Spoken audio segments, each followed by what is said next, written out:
When you love your children, you go and hug them. ನೀವು ನಿಮ್ಮ ಮಕ್ಕಳನ್ನ ಪ್ರೀತಿಸುವಾಗ ಅವರನ್ನ ಹೋಗಿ ತಬ್ಬಿಕೊಳ್ತೀರಿ. ನೀವು I hope you do that to your wife too, or your husband. ನಿಮ್ಮ ಹೆಂಡತಿಗೆ ಮತ್ತು ಗಂಡನಿಗೂ ಕೂಡ ನೀವು ಅದನ್ನೇ ಮಾಡ್ತೀರಿ ಎಂಬುದಾಗಿ ನಾನು ನಿರೀಕ್ಷೆ ಉಳ್ಳವನಾಗಿದ್ದೇನೆ. When you love people, you hug them. ನೀವು ಜನರನ್ನ ಪ್ರೀತಿಸುವಾಗ ಅವರನ್ನ ತಬ್ಬಿಕೊಳ್ಳುತ್ತೀರಿ. I want to hug mercy like that. ನಾನು ಆ ರೀತಿಯಾಗಿ ಕರುಣೆಯನ್ನ ತಬ್ಬಿಕೊಳ್ಳಬೇಕು ಅಂತ ಬಯಸುತ್ತೇನೆ. To love mercy so much ನಾವು ಕರುಣೆಯನ್ನು ಹೆಚ್ಚಾಗಿ ಪ್ರೀತಿಸಬೇಕು that I first think of being merciful to somebody rather than condemning somebody. ನಾನು ಒಬ್ಬರನ್ನ ಖಂಡಿಸುವ ಮೊದಲು ಇನ್ನೊಬ್ಬರಿಗೆ ಕರುಣೆ ತೋರಿಸುವುದನ್ನು ನಾನು ಬಯಸಬೇಕು. I hope we'll remember that all through this year. ನನಗೆ ನಿರೀಕ್ಷೆ ಇದೆ ಈ ವರ್ಷ ಪೂರ್ತಿ ನೀವು ಇದನ್ನ ನೆನಪಿಡ್ತೀರಿ ಅಂತ. Until Jesus comes. ಯೇಸು ಸ್ವಾಮಿ ಬರುವವರೆಗೂ. What does God require of you? Do what is right. ದೇವರಿಗೆ ನಿಮ್ಮಿಂದ ಬೇಕಾಗಿರುವಂತದ್ದು ಏನು? ಹಾಗಾದ್ರೆ ಸರಿಯಾದದ್ದನ್ನ ಮಾಡಿರಿ. Listen carefully to all the points. You get all the complete picture, like the judges who wait 6 months and write 500 pages before they make a judgment. ನ್ಯಾಯಾಧೀಶರು ನ್ಯಾಯಾಲಯದಲ್ಲಿ ತೀರ್ಪನ್ನ ಮಾಡುವ ಮೊದಲು ಬಹಳಷ್ಟು ಕೇಳಿಸ್ಕೊಳ್ತಾರೆ, 500 ಹಾಳೆಗಳಷ್ಟು ಅದಕ್ಕೆ ಪ್ರತಿಗಳನ್ನ ಬರೆಯುತ್ತಾರೆ. ಆ ರೀತಿಯಾಗಿ ನಿಮಗೆ ಸಂಪೂರ್ಣ ಚಿತ್ರಣ ಬರೋವರೆಗೂ ಕೇಳಿಸ್ಕೊಳ್ರಿ ನಿಧಾನಕ್ಕೆ. We don't have to go that far, but at least evaluate. Don't immediately, you heard something today and immediately you pass on that to other people. Did you hear this? No. ಅಷ್ಟು ದೂರ ಹೋಗೋದು ಬೇಡ. ನೀವು ಏನಾದರೂ ಕೇಳಿಸಿಕೊಳ್ಳುವಾಗ ಅದನ್ನ ಸರಿಯಾಗಿ ಪರಿಶೋಧಿಸಿ ನೋಡ್ರಿ. ನೀವು ಯಾರಿಂದನಾದರೂ ಏನನ್ನಾದರೂ ದೊರಕಿಸಿಕೊಂಡಾಗ ತಕ್ಷಣಕ್ಕೆ ಹೋಗಿ ಇದನ್ನ ಕೇಳಿದೆ ಅಂತ ಹೋಗ್ಬೇಡ್ರಿ. ಇಲ್ಲ. Please, my brothers and sisters, stop this habit of as soon as you hear something, the itch to go and tell somebody about it. To call up somebody. Did you hear this? ಈ ಒಂದು ಹವ್ಯಾಸವನ್ನ ಮೊದಲು ನಿಲ್ಲಿಸ್ರಿ ಪ್ರಿಯ ಸಹೋದರ ಮತ್ತು ಸಹೋದರಿಯರೇ. ನೀವು ಏನನ್ನಾದರೂ ಯಾರಿಂದನಾದರೂ ಕೇಳಿಸ್ಕೊಳ್ಳುವಾಗ ತಕ್ಷಣಕ್ಕೆ ಹೋಗಿ ಇನ್ನೊಬ್ಬರ ಹತ್ರ ಹೋಗಿ ಇದನ್ನ ಕೇಳಿಸ್ಕೊಂಡ್ಯಾ ಅಂತ ಹೇಳುವಂತ ಹವ್ಯಾಸವನ್ನ ಮೊದಲು ಬಿಡ್ರಿ. Stop it from today onwards. ಇವತ್ತಿಂದನೇ ಅದನ್ನ ನಿಲ್ಲಿಸ್ಬಿಡ್ರಿ. Let this new year be a special year where that is finished. ಈ ಹೊಸ ವರ್ಷವು ಇದಕ್ಕೆ ಮುಕ್ತಾಯ ಮಾಡಿ ಆ ಒಂದು ವಿಶೇಷ ವರ್ಷವಾಗಿ ಹೊರಹೊಮ್ಮಲಿ. Love mercy. ಕರುಣೆಯನ್ನ ಪ್ರೀತಿಸಿರಿ. Maybe after investigation you find it is true. ನೀವು ವಿಚಾರಣೆ ನಂತರ ಅದನ್ನ ಸತ್ಯ ಅಂತ ಕಂಡುಕೋಬಹುದು. Love mercy. ಆದರೂ ಕೂಡ ಕರುಣೆಯನ್ನ ಪ್ರೀತಿಸಿರಿ. And finally, Micah 6:8, walk humbly with your God. ಕೊನೆಯದಾಗಿ ಮೀಕಾ 6ನೇ ಅಧ್ಯಾಯ 8ನೇ ವಚನ, ದೇವರೊಟ್ಟಿಗೆ ವಿನಯದಿಂದ ನಡ್ಕೊಳ್ರಿ, ಅಂದ್ರೆ ದೀನತೆಯಲ್ಲಿ ನಡೆದುಕೊಳ್ಳಿರಿ ಎಂಬುದಾಗಿ ಅಲ್ಲಿ ಹೇಳುತ್ತೆ. You can't walk humbly if you don't do these two things first. ಈ ಎರಡು ಸಂಗತಿಗಳನ್ನ ನೀವು ಮೊದಲು ಮಾಡದೆ ನೀವು ದೀನರಾಗಿ ಅಥವಾ ವಿನಯರಾಗಿ ದೇವರಲ್ಲಿ ನಡೆಯಲು ಆಗೋದಿಲ್ಲ. When you walk humbly with God, you know what will happen? ನೀವು ದೇವರೊಟ್ಟಿಗೆ ದೀನತೆಯಿಂದ ನಡೆದಾಗ ಏನಾಗತ್ತೆ ಗೊತ್ತಾ ನಿಮಗೆ? God gives his grace to the humble.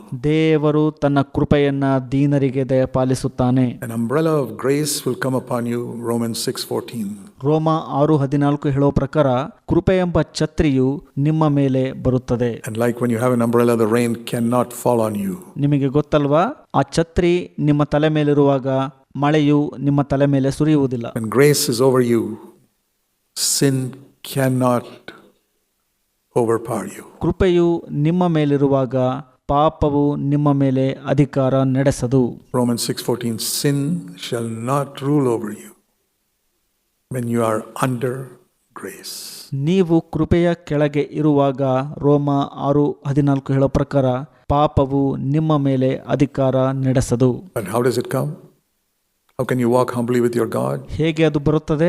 ಹೇಗೆ ನೀವು ದೇವರಲ್ಲಿ ದೀನತೆಯಿಂದ ಅಥವಾ ವಿನಯದಿಂದ ನಡೆದುಕೊಳ್ಳುವಂಥದ್ದು? God gives his grace to the humble.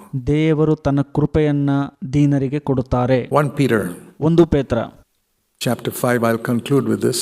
5ನೇ ಅಧ್ಯಾಯವನ್ನ ನೋಡಿ ನಾನು ಮುಕ್ತಾಯಗೊಳಿಸುತ್ತೇನೆ. 1 Peter 5. 1 ಪೇತ್ರ 5. You younger men, and applies to everyone. 1 Peter 5:5. 1 ಪೇತ್ರ 5:5, ಯೌವನಸ್ಥರೇ, ಎಲ್ಲರಿಗೂ ಇದು ಅನ್ವಯಿಸುವಂತದ್ದಾಗಿದೆ.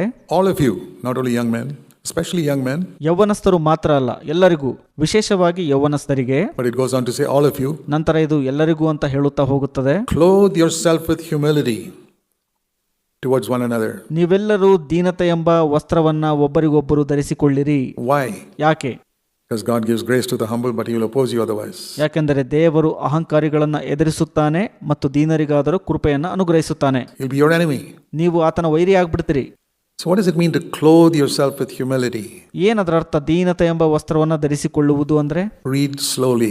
Read scripture slowly.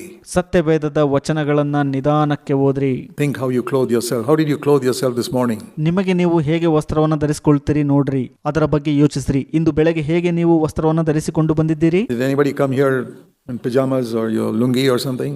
ಯಾರಾದರೂ ಲುಂಗಿ ಪೈಜಾಮವನ್ನ ಧರಿಸಿಕೊಂಡು ಬಂದಿದ್ದೀರಾ? And nothing wrong in that. ಅದರಲ್ಲಿ ತಪ್ಪೇನಿಲ್ಲ, But you didn't do that. ಆದರೆ ನೀವು ಅದನ್ನು ಮಾಡೋದಿಲ್ಲ. In the villages sometimes they do that. ಕೆಲವೊಮ್ಮೆ ಗ್ರಾಮಗಳಲ್ಲಿ ಆ ರೀತಿಯಾಗಿ ಮಾಡ್ತಾರೆ. That's a normal dress. ಅದೆಲ್ಲ ಒಂದು ಸಾಮಾನ್ಯ ವಸ್ತ್ರ ಅವರಿಗೆ. But whatever it is, they clothe themselves that way and you clothe yourself. The point is, you don't appear naked. ಅದು ಅವರ ರೀತಿಯಲ್ಲಿ ಅವರು ಧರಿಸಿಕೊಳ್ಳುತ್ತಾರೆ, ನಿಮ್ಮ ರೀತಿಯಲ್ಲಿ ನೀವು ಧರಿಸಿಕೊಳ್ತೀರಿ.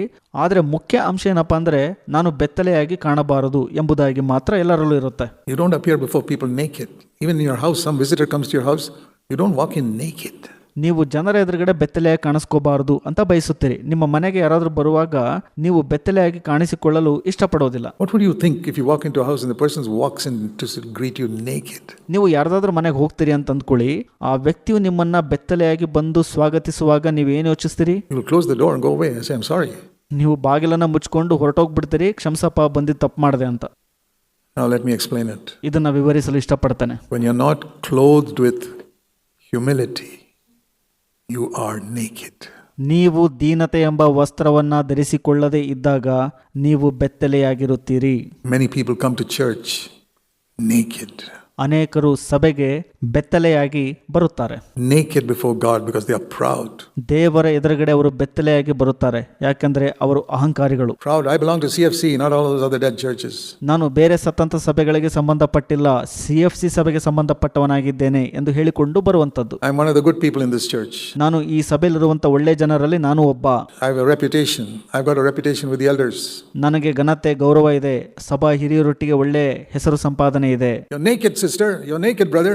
ಸಹೋದರ ನೀನು ಬೆತ್ತಲಾಗಿದ್ದಿ, ಸಹೋದರಿ ನೀನು ಬೆತ್ತಲಾಗಿದ್ದಿ. Next time, please wear clothes and come to the church. ಮುಂದಿನ ಬಾರಿ ನೀವು ಬರುವಾಗ ಸಭೆಗೆ ವಸ್ತ್ರವನ್ನ ಧರಿಸಿಕೊಂಡು ಬರ್ರಿ. The only clothes that God respects is humility. ದೇವರು ಗೌರವಿಸುವಂತ ಒಂದೇ ಒಂದು ವಸ್ತ್ರ ಯಾವುದಪ್ಪ ಅಂದ್ರೆ ಅದು ದೀನತೆ ಎಂಬ ವಸ್ತ್ರ. That's God's word. Clothe yourself with humility. That means if you're not clothed with humility, you are naked. ದೀನತೆ ಎಂಬ ವಸ್ತ್ರವನ್ನ ಧರಿಸಿಕೊಳ್ಳಿರಿ ಅಂತ. ನೀವು ದೀನತೆ ಎಂಬ ವಸ್ತ್ರವನ್ನ ಧರಿಸಿಕೊಳ್ಳಲಿಲ್ಲ ಅಂದ್ರೆ ನೀವು ಬೆತ್ತಲೆಯಾಗಿ ಕಾಣಿಸಿಕೊಳ್ಳುತ್ತೀರಿ. There are many naked husbands and wives. ಅನೇಕ ಬೆತ್ತಲೆಯುಳ್ಳಂತ ಗಂಡ ಮತ್ತು ಹೆಂಡತಿಯರಿದ್ದಾರೆ. Many naked young people. ಅನೇಕ ಬೆತ್ತಲೆಯುಳ್ಳಂತ ಯೌವನಸ್ಥರಿದ್ದಾರೆ. Teach them to put on their clothes. You parents, teach your children to put on clothes. ಅವರಿಗೆ ಬಟ್ಟೆಯನ್ನು ಹಾಕಿಕೊಳ್ಳುವಂತದ್ದನ್ನ ಕಲಿಸಿರಿ. ಪೋಷಕರೇ, ನಿಮ್ಮ ಮಕ್ಕಳಿಗೆ ಬಟ್ಟೆಯನ್ನ ಹಾಕಿಕೊಳ್ಳುವುದನ್ನ ಕಲಿಸಿರಿ ಮೊದಲು. And you husbands and wives, start wearing clothes. ಗಂಡ ಮತ್ತು ಹೆಂಡತಿಯರೇ, ಮೊದಲು ವಸ್ತ್ರವನ್ನ ಹಾಕಿಕೊಳ್ಳುವುದನ್ನ ಕಲ್ತ್ಕೊಳ್ರಿ. Instead of walking around the house naked. ಮನೆಯೆಲ್ಲ ಬೆತ್ತಲೆಯಾಗಿ ಓಡಾಡೋ ಬದಲು, Going to office naked. ಕೆಲಸಕ್ಕೆ ಬೆತ್ತಲೆಯಾಗಿ ಹೋಗುವಂತದ್ದು. Do what is right. ಉತ್ತಮವಾದದ್ದನ್ನು ಮಾಡಿರಿ. Be just. ನ್ಯಾಯವುಳ್ಳವರಾಗಿರ್ರಿ. Love mercy. When you hear the truth, love mercy. ನೀವು ಸತ್ಯವನ್ನ ಕೇಳಿಸಿಕೊಳ್ಳುವಾಗ ಕರುಣೆಯನ್ನ ಪ್ರೀತಿಸಿರಿ. And clothe yourself with humility and walk with God. ನಿಮ್ಮನ್ನ ನೀವು ದೀನತೆ ಎಂಬ ವಸ್ತ್ರವನ್ನ ಧರಿಸಿಕೊಂಡು ದೇವರೊಟ್ಟಿಗೆ ದೀನತೆಯಲ್ಲಿ ನಡೆಯಿರಿ. Let's pray. ಪ್ರಾರ್ಥಿಸಿಕೊಳ್ಳೋಣ. Heavenly Father, ಪರಲೋಕದ ತಂದೆಯೇ, we need the power of the Holy Spirit for all these three. ಈ ಎಲ್ಲಾ ಮೂರು ಕ್ಷೇತ್ರಕ್ಕೂ ನಮಗೆ ಪವಿತ್ರಾತ್ಮನ ಬಲ ಬೇಕು ಸ್ವಾಮಿ. To do what is right.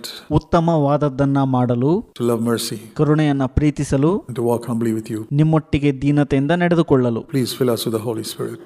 ದಯಮಾಡಿ ನಮ್ಮನ್ನು ಪವಿತ್ರಾತ್ಮನಿಂದ ತುಂಬಿಸಿರಿ ದೇವರೇ. Create in every brother and sister here a tremendous hunger and cry to be filled with the Holy Spirit. ಕರ್ತರೆ, ಇಲ್ಲಿರುವಂತ ಪ್ರತಿಯೊಬ್ಬ ಸಹೋದರ ಮತ್ತು ಸಹೋದರಿಯರಲ್ಲಿ ಆ ಒಂದು ಹಸಿವೆ ಮತ್ತು ಬಾಯಾರಿಕೆಯನ್ನ ಉಂಟು ಮಾಡಿರಿ ಅಪ್ಪ. ಪವಿತ್ರಾತ್ಮನಿಂದ ತುಂಬಿಸಿರಿ ಅಪ್ಪ. We cannot do this on our own. ನಾವು ಸ್ವಂತವಾಗಿ ಏನೂ ಮಾಡಲು ಆಗಲ್ಲಪ್ಪ ಸ್ವಾಮಿ. We'll try and we'll fail. ನಾವು ಪ್ರಯತ್ನಿಸ್ತೀವಿ, ಆದರೂ ಕೂಡ ಸೋಲ್ತೀವಿ ಸ್ವಾಮಿ. We'll try to do right and we'll try to love mercy and we'll try to walk humbly and we'll fail. ನಾವು ಉತ್ತಮವಾದದನ್ನ ಮಾಡಲು ಪ್ರಯತ್ನಿಸುತ್ತೇವೆ, ಕರುಣೆಯನ್ನ ಪ್ರೀತಿ ಮಾಡುವುದನ್ನ ಪ್ರಯತ್ನಿಸುತ್ತೇವೆ, ನಿಮ್ಮೊಟ್ಟಿಗೆ ದೀನತೆಯಿಂದ ನಡೆಯುವುದನ್ನ ಪ್ರಯತ್ನಿಸುತ್ತೇವೆ, ಆದರೂ ಸೋಲುತ್ತೇವೆ. We have tried before and we failed. ನಾವು ಹಿಂದಿನ ಕಾಲದಲ್ಲಿ ಪ್ರಯತ್ನಿಸಿದ್ದೀವಿ, ಸೋತಿದ್ದೇವೆ ದೇವರೇ. So now we seek you for the power of your Holy Spirit. ನಾವು ಈಗ ನಿಮ್ಮ ಪವಿತ್ರಾತ್ಮನ ಬಲಕ್ಕಾಗಿ ಹುಡುಕುತ್ತಿದ್ದೇವಪ್ಪ ಸ್ವಾಮಿ. Heavenly Father, ಪರಲೋಕದ ತಂದೆಯೇ, please have mercy on everybody here and fill us with the Holy Spirit. ಇಲ್ಲಿರುವಂತ ಪ್ರತಿಯೊಬ್ಬರ ಮೇಲೆ ಕರುಣೆಯನ್ನ ತೋರಿರಿ ಸ್ವಾಮಿ, ಪವಿತ್ರಾತ್ಮನಿಂದ ತುಂಬಿಸಿರಿ. Pray in Jesus' name. ಯೇಸು ಕ್ರಿಸ್ತನ ಹೆಸರಿನಲ್ಲಿ ಬೇಡಿ ಹೊಂದಿದ್ದೇವೆ. Amen. ಆಮೆನ್.